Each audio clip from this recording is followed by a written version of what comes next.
Allow me to leave the hospital, even if temporarily. Just take a second to let that sink in. Those are the words of a desperate plea, penned by a 59-year-old activist right from his hospital bed at Safdarjung Hospital. It's a pretty haunting thought, right? A man fighting for a cause, confined to a medical ward, practically begging for just a brief window of freedom. And right now, this single, sterile hospital room has become the absolute epicenter of a massive, incredibly fast-moving story. Welcome to This Explainer. Today, we're unpacking a highly charged, dramatic standoff that is literally unfolding in the heart of New Delhi as we speak. We're going to break down the facts completely neutrally to understand exactly what's happening, who the key players are, and what this all means as the nation gears up for the parliamentary monsoon session. We're looking at a classic, extremely high-stakes collision between the right to civic protest and the state's mandate for security. And trust me, the ripple effects of this, they're being felt across the entire country. So here is our agenda for today. 1. The hospital standoff. 2. The handwritten plea. 3. The cockroach Janta party. 4. Clashes at Jantar Mantar. And finally, 5. Conditions for resolution. All right, let's jump into Section 1. The hospital standoff. Activist in Safdarjung Hospital. 21. Activist Sonam Wangchuk was taken to Safdarjung Hospital against his will by the Delhi police this past Saturday, a day that marked exactly his 21st day on a hunger strike. Now let's just pause and really consider the medical reality of that number. Going 3 full weeks without food, that pushes the human body to its absolute breaking point. We are talking about severe muscle atrophy, plummeting blood sugar, extreme cognitive fatigue, and massive stress on internal organs. For a 59-year-old body to endure that level of deprivation, well, it makes the police intervention on Saturday a critical life-or-death flashpoint. And this whole situation has escalated at breakneck speed, creating a very tense countdown to a major political event. Wangchuk's hunger strike officially began on June 28th. Fast forward through 3 agonizing weeks to day 21, which resulted in his forced hospitalization. Then, on July 20th, he writes a critical letter. All of this is going down just moments before the highly anticipated monsoon session of Parliament is set to open its doors on Monday. Every single ticking clock here matters, and it's created an intense pressure cooker for both the activists and the government. Moving right along to Section 2. The handwritten plea, a request to march. Wangchuk states, "I am feeling very fine today, and my health parameters are also showing as quite normal." In a handwritten letter addressed directly to the medical superintendent of the hospital, he makes a very clear, documented claim. He's insisting he is healthy enough to be discharged immediately so he can join the Sansa Chalo, the parliament march. The contrast here is just wild when you think about it. You've got a man on day 3 of his 4th week without food, forcibly hospitalized, yet he's adamantly insisting on the official record that he is very fine and ready to hit the streets. His wife, Geetanjali J. Angmo, actually shared this letter online. And by doing that, she amplified a deeply serious allegation: illegal detention. Wangchuk is publicly claiming that his freedom of movement, his speech, and his communications are all being actively restricted by the authorities while he's at Safdarjung. Why does this matter? Well, because when a prominent figure claims their fundamental freedoms are being blocked from a hospital bed, it instantly transforms a complex medical and security situation into a massive constitutional controversy. Okay, Section 3, the Cockroach Janta Party, a satirical grassroots movement.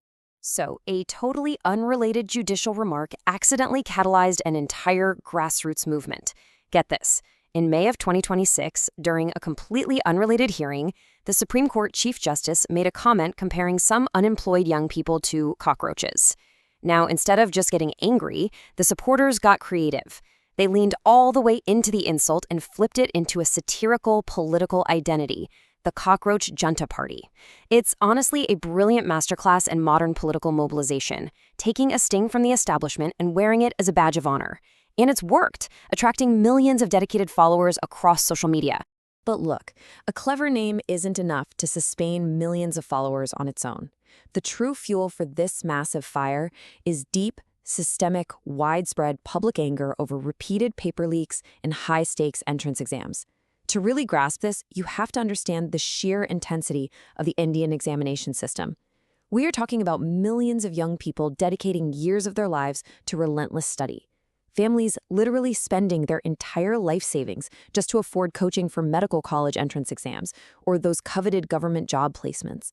For these youths, these exams aren't just a job. They represent their entire future. their family's financial security, and social mobility. So, when these highly competitive systems are compromised by repeated systemic leaks, it doesn't just cause disappointment. It shatters trust, it ruins lives, and it creates a deeply volatile frustration that has clearly struck a massive nerve across the country. Which brings us to Section 4, Clashes at Jantar Mantar, the escalation of tension. What we have here are two fundamentally opposed narratives colliding in real time. On one side, activists led by figures like Wangchuk claim they are suffering illegal detention while peacefully seeking accountability for a broken education system. But flip the coin, and Delhi police assert this march is completely unauthorized. They firmly state that Wangchuk is not in detention, but that their primary, absolute duty is strict law and order. It is your textbook standoff between civic grievance and state security, and right now, neither side is blinking. And those differing viewpoints? Yeah, they collided dramatically in the physical world. Authorities cited the absolute need to maintain order around Parliament, especially with lawmakers arriving for the monsoon session.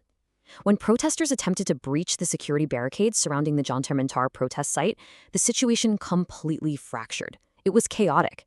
Police responded by firing tear gas into the crowds. Officers charged at demonstrators with batons. Consequently, security has been massively fortified around Parliament, with several entry gates completely sealed off. The heart of the capital is on absolute edge. Finally, let's look at Section 5, Conditions for Resolution, Pathways to Peace. In another handwritten note, Wangchuk laid out a strict, high-stakes ultimatum for ending his hunger strike. He is demanding that the government take official accountability for the failures and leaks in the education system. Alternatively, he wants direct assurance from members of parliament that this issue will be heavily prioritized and officially debated during the monsoon session. And lastly, his strike strongly supports the ongoing demands for the outright resignation of the Union Education Minister, Dharmendra Pradhan. These are absolutely not minor requests, guys. They are major, significant political demands. Interestingly, Wangchuk added a very specific tactical stipulation to these conditions. Actually, it's more like an ultimatum. He stated that if his health or his alleged detention prevents him from physically marching to the parliament building, then the political leaders must come to him. He's demanding that members of parliament visit him right there in Safdarjung Hospital to provide these political assurances directly to his face. Just imagine the optics of that scenario for a second. Powerful politicians having to walk into a sterile hospital room to negotiate policy with a man who hasn't eaten in 21 days. As the massive doors of Parliament open for the monsoon session this Monday, the ultimate question isn't just about whether a single activist will be allowed to march. It's about whether a system plagued by leaks and institutional failures can finally offer real accountability to millions of its own youth. Will lawmakers address the desperation of the unemployed, or will the barricades between the government and the people only grow taller? It is a defining moment for the nation's future. Thank you for joining me for this explainer.